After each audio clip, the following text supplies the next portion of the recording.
So you probably noticed that we haven't posted a podcast episode in a while. And that's because we were taking a break. We're focusing on our pen testing business and incident response business. But we're back. So this next guest is one that I've been trying to get on for a while. So he took some time out of his busy schedule while he was traveling home for Thanksgiving to talk to us. He actually did it out of a Starbucks. So there's a little bit of background noise that we did our best to clean up. So I hope you can excuse the sound quality. So he's a former U.S. Air Force officer who worked on satellites before eventually transitioning to the private sector, working in satellite startups. So we talk about a couple interesting topics. We talk about some electronic warfare in space, the potential for satellite collisions, as well as some GPS-based attacks and electronic warfare here down on Earth. So before we jump into it, if you've enjoyed these episodes, please leave us a review on the podcast platform, whether it's Google Podcast or Apple Podcast or whichever one. It helps the algorithm promote our episode to more like-minded tech professionals. And without further ado, let's jump in. We hope you enjoy.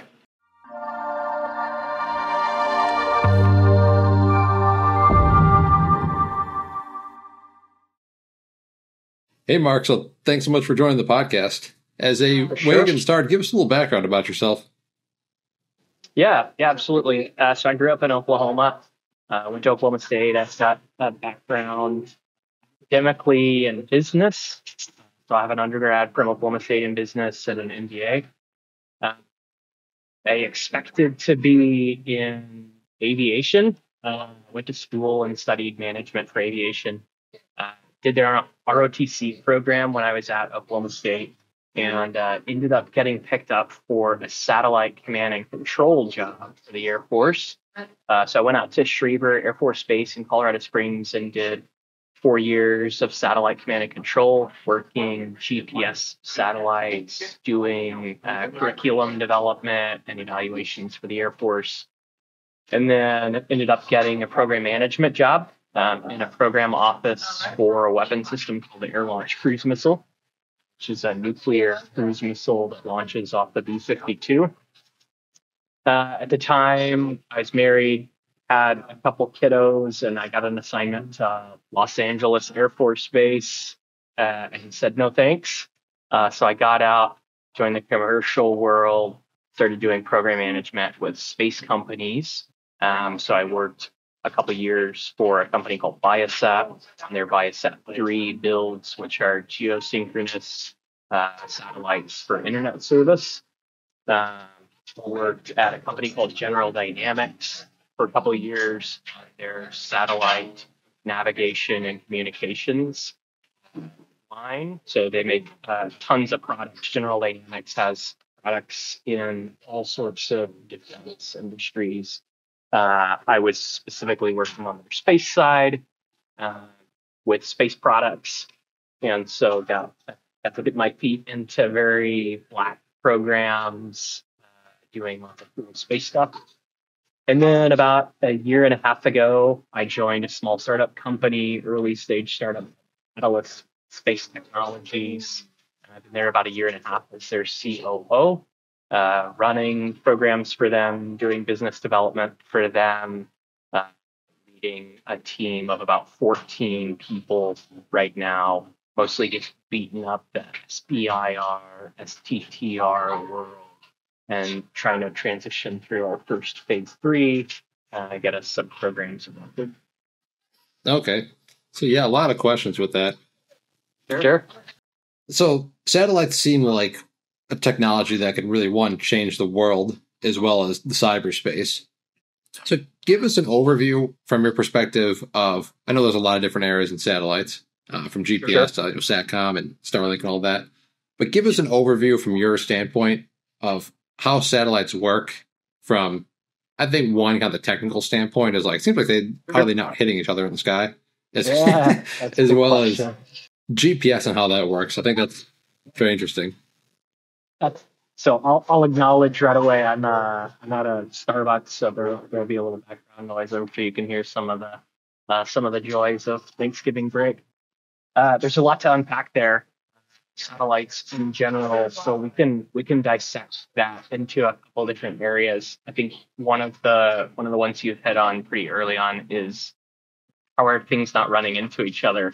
I think that is one of those areas that's going to be growing over the next 5 to 10 years, you look at what we call proliferated LEO constellations. So constellations in lower orbit that are really big. And most people are familiar with like Starlink. That's probably the most common of those, right? So that's a SpaceX constellation.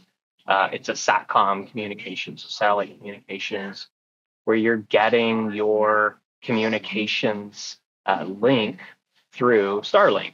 And so their constellation sizes are like shooting for 3,600 right now. We've seen some filings that say maybe that grows to like 10 or 11,000. And so you've seen a ton of traffic in low Earth orbit, just things exploding launch wise over the last like 5 years, specifically the last 2 or 3 years. And so even though they're all kind of going in the same general direction, there's so much more just congested airspace. So if you look at like the ISS 7, 8, 9 years ago, they might do one collision avoidance maneuver every 3 or 4 years. And now they're doing 5, 6, 7 a month. And so there is a concern that that traffic is going to start getting us to a place where we're having real conjunctions that we have to worry about. Everybody's hoping that we can avoid having an actual collision, which could be really devastating depending on where it happens, how it happens. But it's a really big concern. We've seen some traction in mitigation efforts over specifically the last few years, really when this has started to come up. So a wide array of things.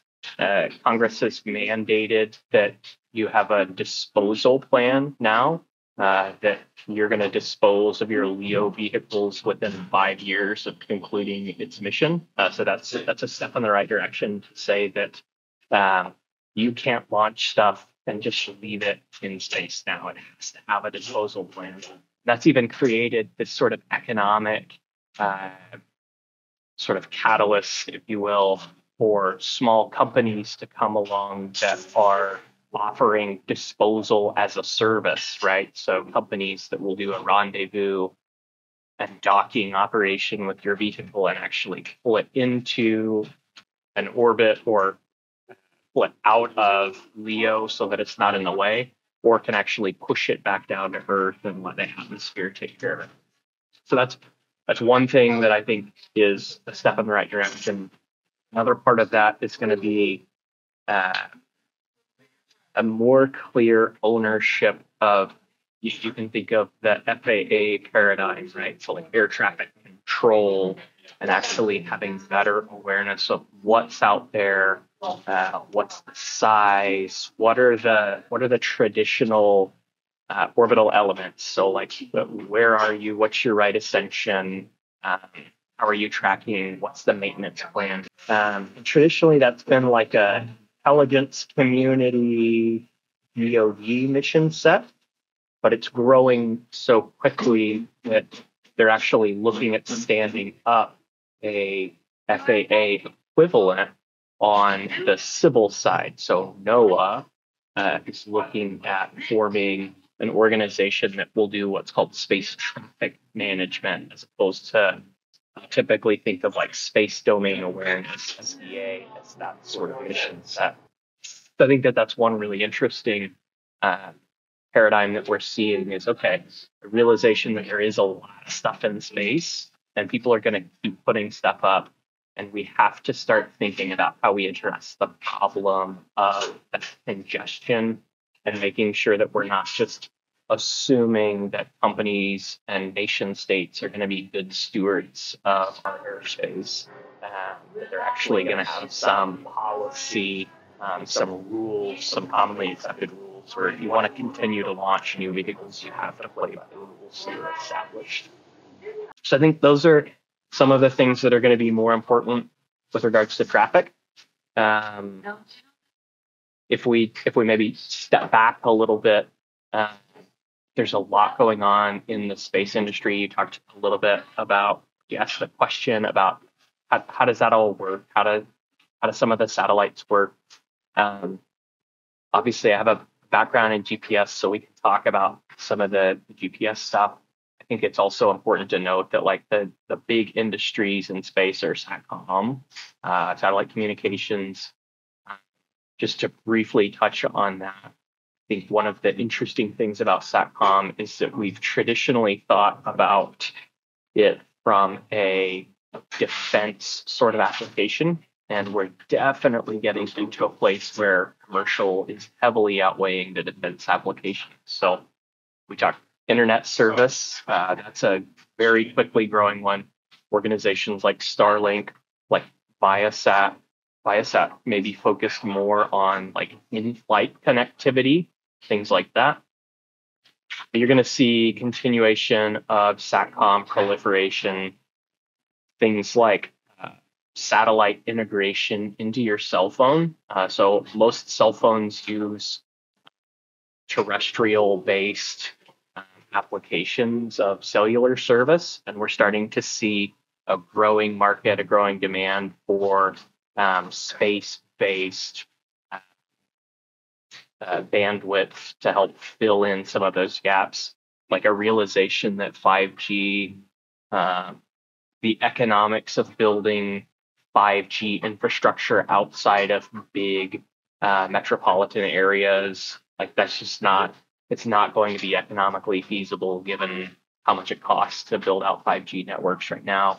And so offloading some of that to SATCOM platforms is going to be something that I think you'll definitely continue to see. We can talk a little bit more on that. I know when I was at Viasat, they're banking on use cases that involve like things that you and I would do, right? So I just drove across the country. We were talking about driving from Arizona to Oklahoma. That's a perfect application where you don't need a LEO constellation with crazy low latency. You don't need this laser fast connection. You just need a big straw so you can watch your videos, right? And so I think geo markets will fill in some of the gaps. And we're going to have a really interesting sort of collage of SATCOM applications that will be available for you to use just with your cell phone or your tablet.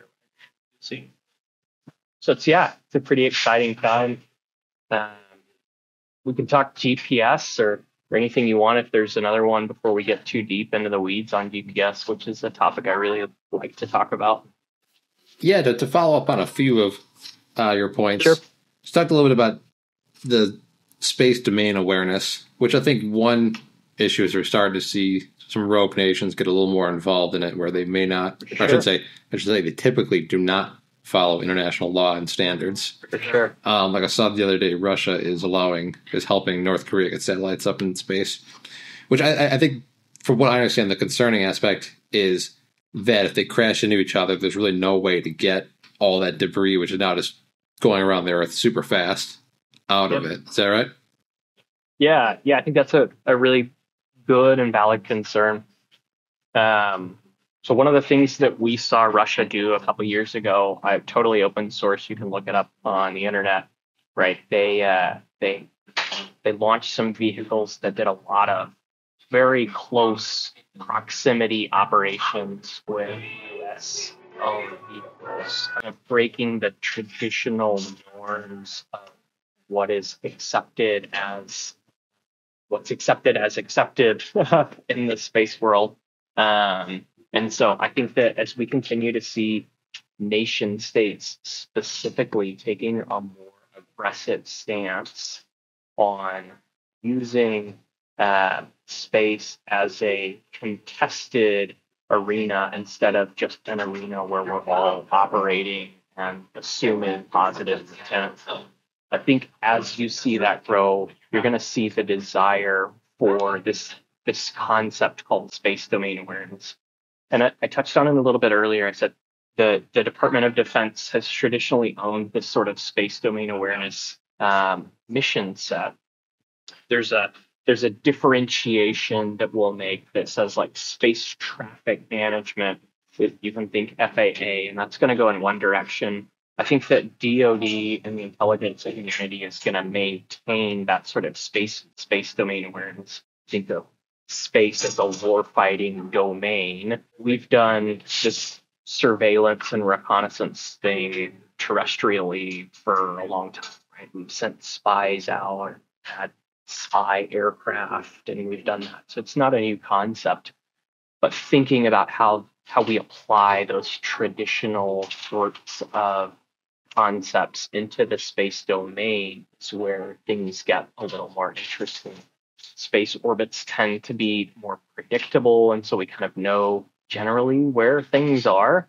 And so, as you have people that are trying to circumvent or go around the norms, is where we've sort of had to play the guessing game up to this point. Where are people and what are they doing? And it can be really hard to determine what a new vehicle is that's launched without putting some big powerful optics and pointing it in that direction. It's like, okay, well, it looks like this big thing hanging off the side could be this sort of sensor, or it looks like this optic has this sort of diameter, and so we can make the assumption that it has this field of view, and so we can make determinations about the capability of those vehicles and what they're able to do. I think that's where we still have some work to do as a nation to grow, is to figure out how can we more quickly identify what has launched. I think that we're doing pretty good what we'll call like catalog maintenance of new things. So we pretty much know what launches, when it launches, what its orbital trajectories look like.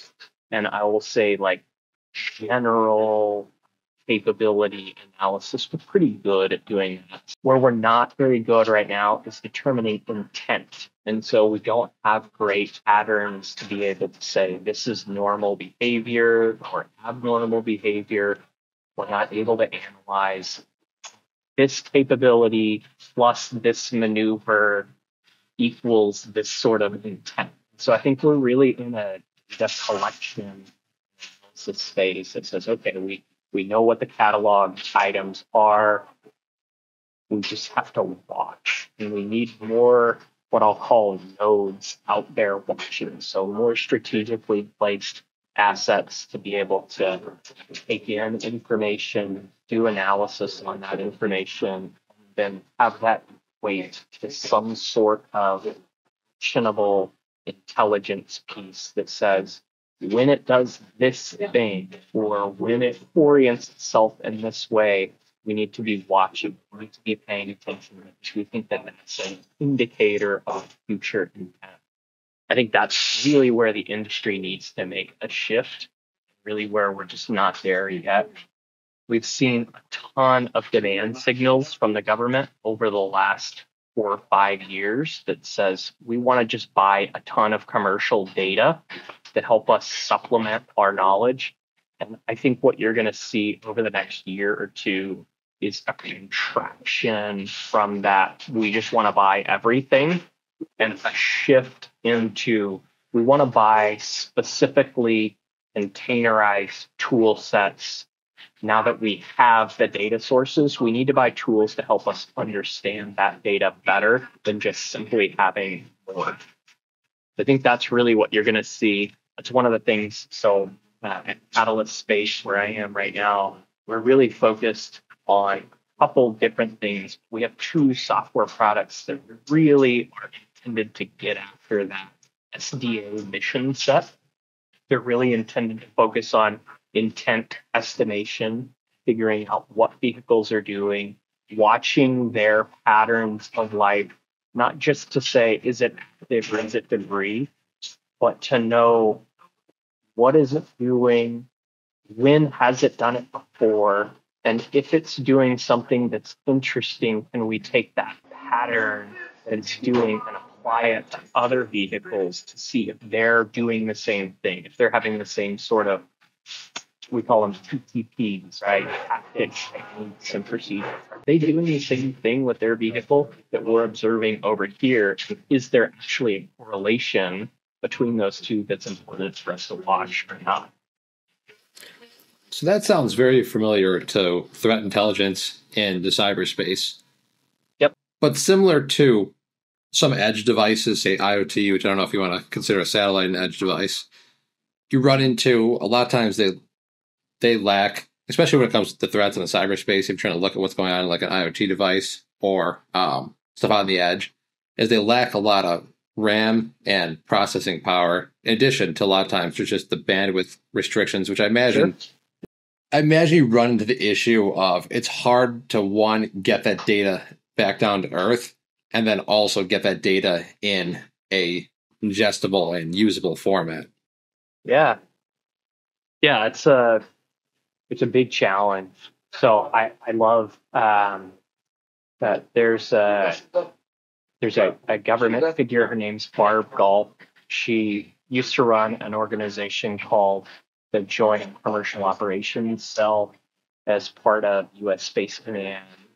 And she used this great analogy when she's talking about the different levels of people that are participating in what the government loosely calls the kill chain, right? So like if you have an actual event that happens. So if you're talking about the kill chain, and Barb equates this to like if you have a high school kid with a laser pointer and he's pointing it at you, like there's no real like forcible danger to you, right? It's just a stupid kid with a laser pointer that's pointing it at you. But if that laser pointer is then combined with something that can actually hurt you, right? So it's mounted on the barrel of an M4, right? Now it becomes a threat. And even if it's the same laser pointer, even if it's the same thing, or even if it's yielded by the same person, there are so many different factors that play into that overall scenario that completely change the way that your response to that scenario goes. And so what you're talking about is how do you, or what does that sort of analysis pipeline look like? There's a big conversation that continues to be ongoing from does my satellite have enough capability to do that? We call it on edge, right? So as it's observing things in real time in space, does it have enough onboard computing to be able to make some of those analysis and trade-offs right then and there, take an action and then downlink and tell me, hey, I did this, or I've analyzed this, or I've taken in this piece of information. And by and large, we don't. It's the short-term answer to that, right? So the vehicles that are up there were not designed to process huge amounts of information. By and large, there are some assets that certainly are, but a lot of what you're getting are commercial vehicles that are being asked to do these sorts of new mission sets, like space domain awareness. And so you're getting applications where you're kind of shoehorning in a commercial off-the-shelf system to do some of these complicated analysis tools. And so we're seeing a lot of terrestrial applications of AI, ML, to be able to take in multiple data sources, do post-processing, but as relevant of a timeline as we can, to be able to take some of that actionable intelligence. I think one of the things that's encouraging is that we're seeing the cost of computing power on orbit come down significantly. The cost of launching a new system with significantly more computing power is coming down, and so that's helping as well. And then we're getting better at writing software and taking advantage of the space that does exist. And we're also making smarter hardware. We're making things like software-defined radios, which can be either reprogrammed or reconfigured on orbit to take advantage of some of these new software techniques and applications that are being developed on the ground. So I think we're still 4 or 5 years out from having more intelligent constellations that can really be reconfigured real time as we see new threats emerge and new things emerge to be able to say, hey, like you would write a software patch when somebody creates a new virus or a new thing to say, hey, we've seen this now. We want to make sure that everybody's updated to be able to handle it. Right now, that sort of pipeline doesn't exist. And so we need to get on that level where we can push more robust flight software updates. We can push updates to be able to say, hey, you're gonna see this sort of thing come at you sooner or later. So we want to make sure you're equipped to deal with it. Right now, there's a lag, and I think just a selfless plug here for Catalyst Space. One of the things that we're really interested in is hardware upgrades that can be deployed to satellites after they've already launched. And so this is one of the things that we've had in our R&D for quite a while, is an upgrade that we call Core, which is an upgrade that literally takes additional computing power, packages it with its own power and data capabilities. So you can think of it like a small form factor satellite, but instead of having its own propulsion, we put our attachment mechanism on it, and then we use a robot servicer to physically attach it to a vehicle that's on orbit.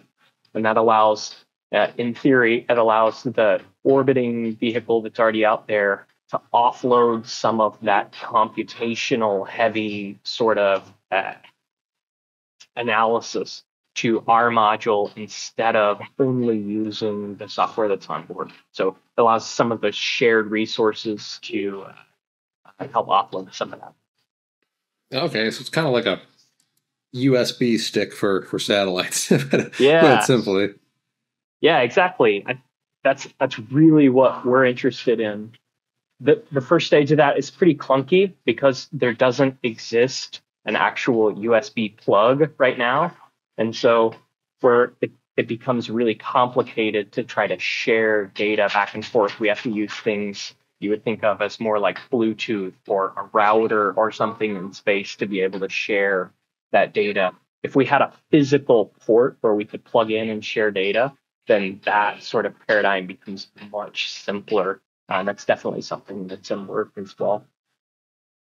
How much of a market is there for something similar to what ISPs do, where a lot of times they will route other ISPs' traffic to wherever it's trying to get to? And similar kind of in the cloud space, you can scale up and scale down things and put like quality of service where they'll prioritize certain traffic. So say like one satellite is using 100% of its bandwidth. Could it communicate with like another satellite who's maybe from a different provider who's selling, free bandwidth or free computational power? Yeah, so I think that from a commercial perspective, we're a little ways out. There's an organization called the Space Development Agency, commonly referred to as SDA, but not the same SDA that we've been talking about. The Space Development Agency is actually fielding currently several what they call tranches of satellites. You can think of them as just blocks of satellites that they're procuring from multiple different vendors to support multiple different types of mission sets and payloads.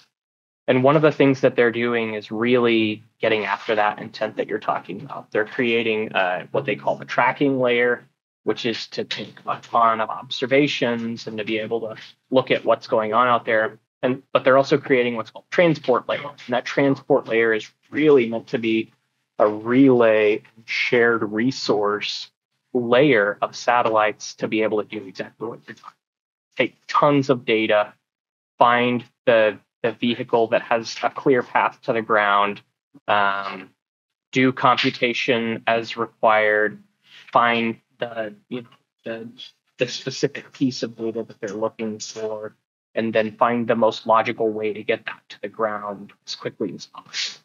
And so I think that we're starting to see some of those things happen. There are a couple companies, like Lockheed Martin is probably the farthest along that I've seen as far as what you would call more of like a mesh network.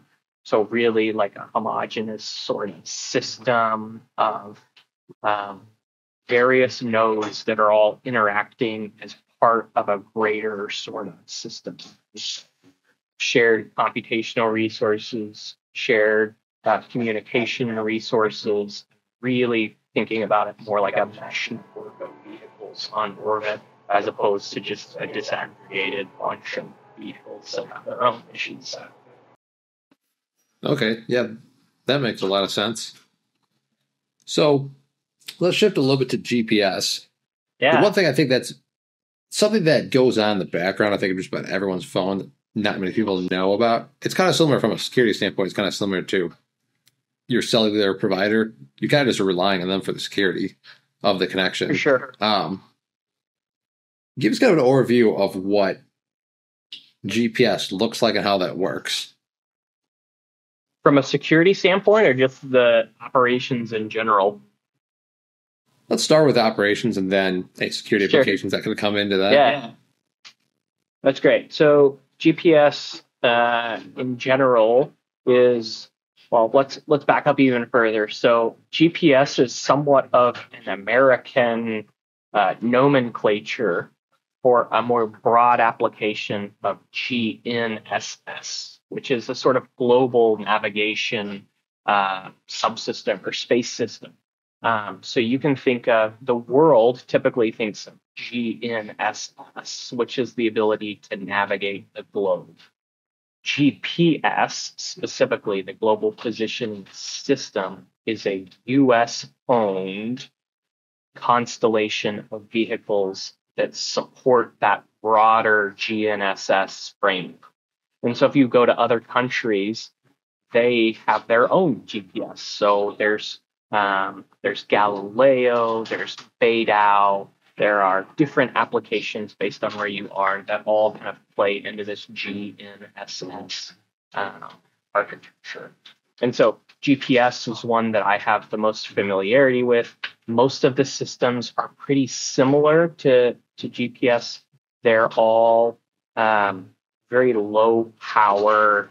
And so to be able to receive them, you almost like our phones don't have giant antennas on, right? So it's fairly low power from space, which makes it susceptible to lots of different sorts of jamming, spoofing. But in general, GPS, so the constellation that the U.S. owns and operates, which I operated at one time out at Schriever, now Space Force Base, which is weird to say. So GPS, at any given time, there's 30 plus satellites as part of the active GPS constellation. You need 24 at least to get global coverage. GPS is flown out of what's called medium Earth orbit, about 13,000, a little over 13,500 miles out there is where GPS is located. If you think, if you're familiar with sort of orbital architectures, you have different orbital planes, and so you can think of those different. If the Earth is round, you can think of orbital planes as like the same sort of orbit, but just slightly rotated around the Earth. And so GPS operates there. You need 24 for global coverage. If you've ever been in a valley or a canyon or in a tunnel, you'll know that GPS can be limited because you really need line of sight to be able to receive the signal because it's so weak. And so one of the things that we've done is we've increased the total number that participate in the active constellations. And that's currently limited by the architecture of the command and control structure. So you can only have a set number of GPS vehicles participating. That number right now is like 32. So we're constantly launching and refreshing GPS satellites. The constellation is really strong. GPS uses, most people think that it uses triangulation, which Yeah, that's what more or I was less going to say. does. Yeah, It actually uses what's called trilateration, which is very similar to triangulation, but it pulls in a fourth observer, which helps you get your velocity. So if you're traveling down the road at 50 miles an hour, you need the triangulation to get your fixed position, and you need a fourth observer to be able to give you velocity then if you're traveling in a specific direction. A lot of times, if you're actually using a GPS receiver, you can see that you'll have many more than 3 or 4 vehicles in view at any given time. And often those will work together to give you a much more higher fidelity positioning. So that's good. So that's generally how GPS works. The signal that comes off the vehicles is an L-band frequency, which, again, very low power frequency. You are getting in the signal, you're getting positional frequency, you're getting a timing signal. So all of everything that your phone is doing is based off of GPS timing. And that timing signal comes down in that same L-band frequency that you're receiving all the time. So phone conversations, bank transactions, anything that's using GPS timing is using that same constellation. It's getting the same sort of fixed signal from GPS, which is pretty neat.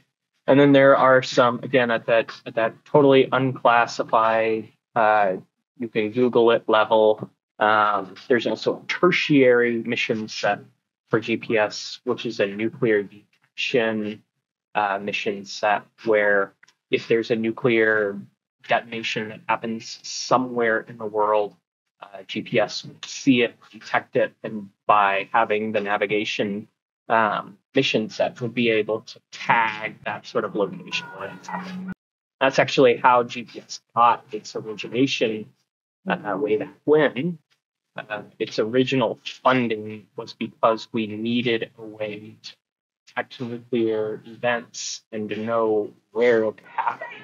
So it's one of the initial funding sources for GPS was to be able to do that new nuclear detection missions.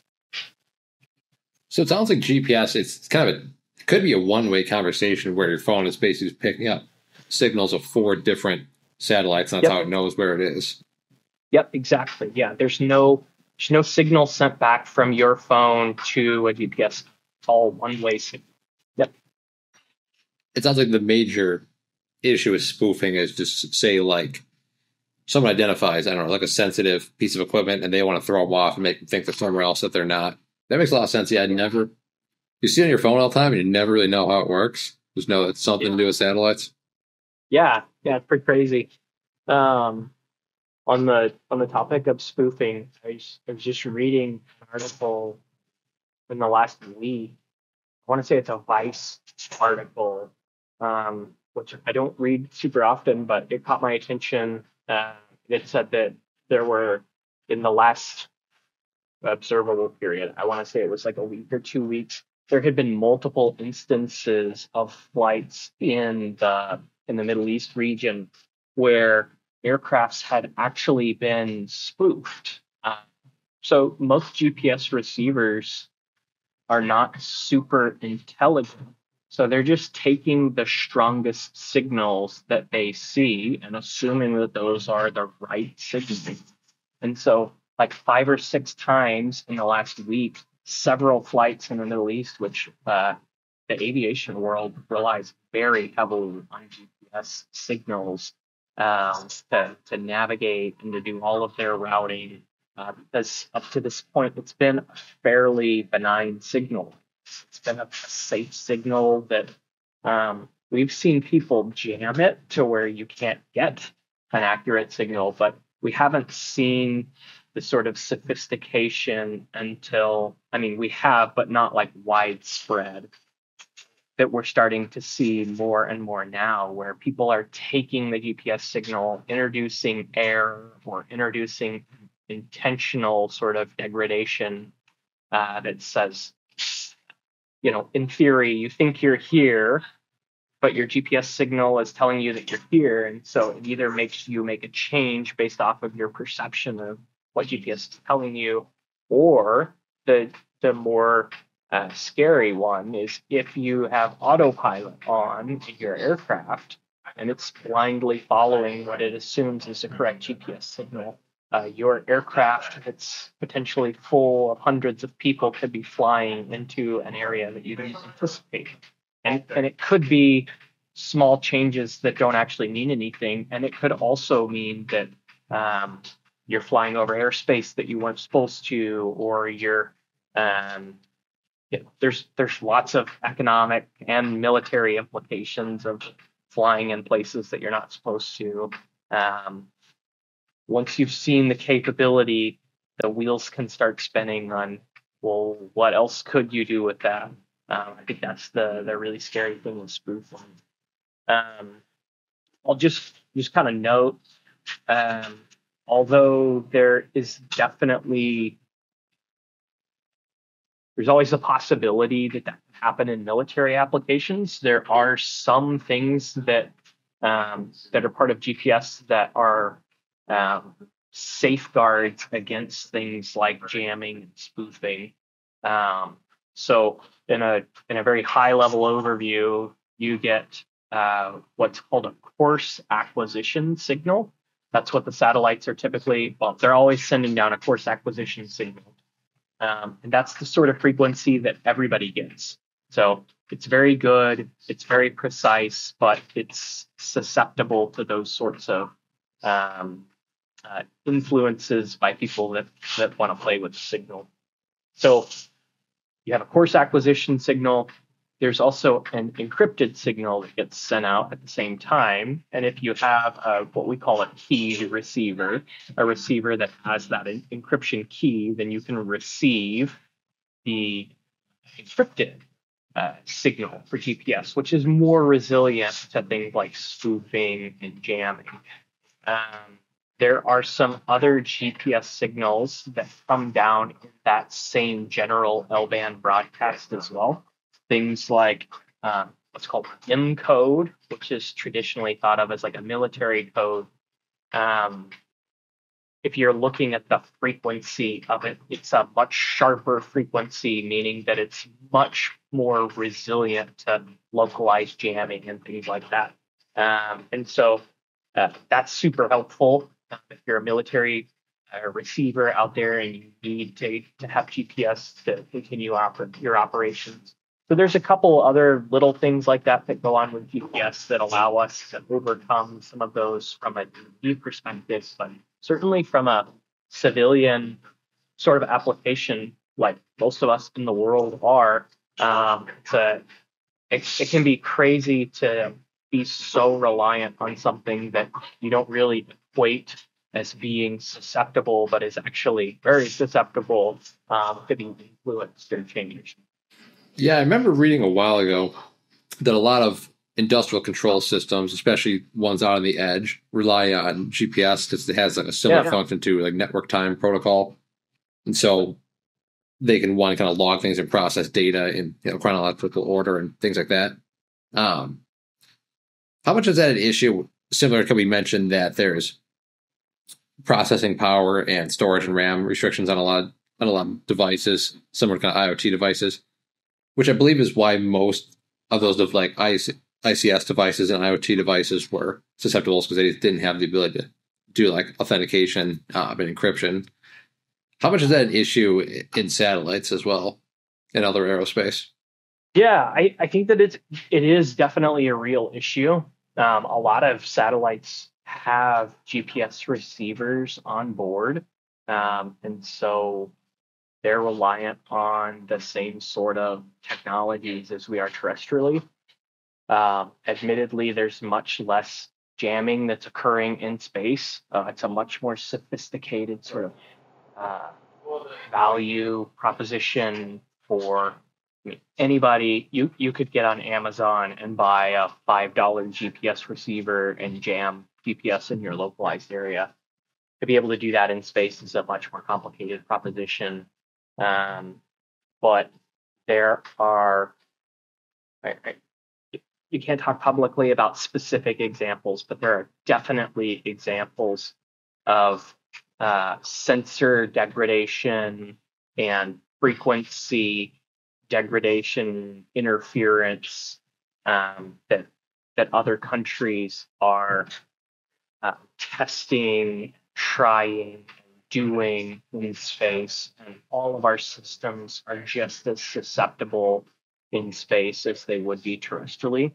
Um, you might even say more so because it takes so long for us to make big changes in space and then actually have those be proliferated in our constellation. Pretty much the traditional paradigm has been you build a satellite, you hope you got it right, and if you didn't, then you fix it on the next one, right? And so as vulnerabilities are identified,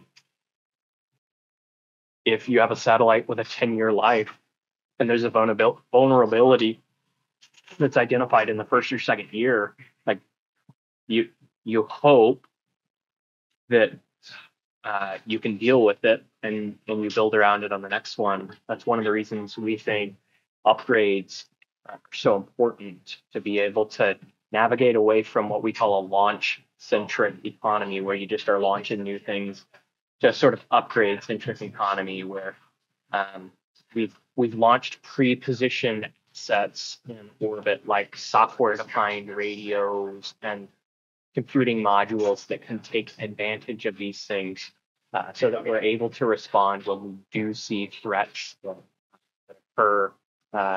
Our time to identify what the threat is and be able to respond is much shorter if you've got some pre-positioned assets that are already up there, as opposed to having to go through, build new things, find a launch thing. Okay. Yeah, that's super interesting. Hey, well, I appreciate you coming on the podcast. I know taking up a good hour of your time, so definitely appreciate it. If people want to follow you or Catalyst Space for more insights, where is the best spot to find y'all? Yeah, so if you want to connect with me specifically, probably on LinkedIn. I'm pretty active on there. So at Mark, my LinkedIn is Mark A. Reed, so you can find me on there. If you want to check out more about Catalyst or what we're doing with in-space upgrades, you want to know about how we're engaging with Space Force users.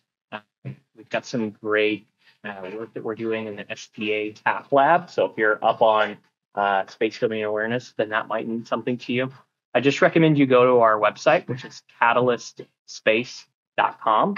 Catalyst is spelled with K instead of a C. So that'll be easier to find. Maybe you can put it in the description down below on your link to this. Yeah, I'll definitely put the link. Yeah, Tom, this has really been a great conversation. You let me just dump a bunch of stuff out of my brain, but it's always a pleasure to see you and talk to you. And maybe we can find another topic before long and do one of them again. Yeah, this was awesome.